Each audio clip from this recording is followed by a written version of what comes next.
Are there any mistakes to avoid that you would think? I mean, say, because some people are not going to necessarily go with you guys. They may use a builder that's not as familiar with the whole ADU process.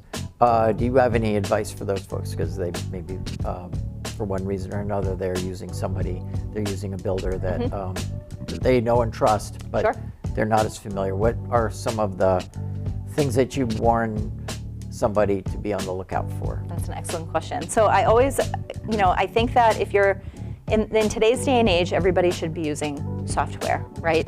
There's no reason why you should be getting a handwritten bid from any contractor today.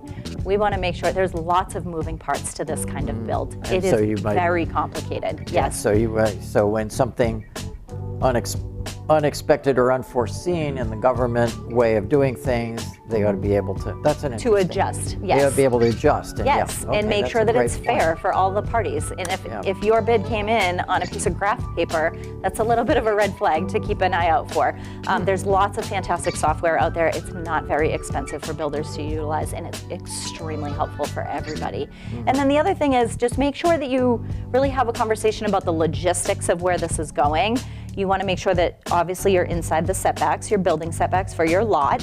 And then you want to think about things like who's carrying in the groceries? Where are they parking? How far do they have to walk? Who's shoveling for them? Put it in the back. So everybody really loves to put these like super far away, right? But does that make sense logistically? Because now your electric pole is really far, and now if you're on a well, your well pump has to reach all the way back there. So there's lots of things like that to think about. And the egress, walking there and back, are you going to tear up all of the... now you're paying for a lot of landscaping, that kind of thing. Oh, very good point. That's great.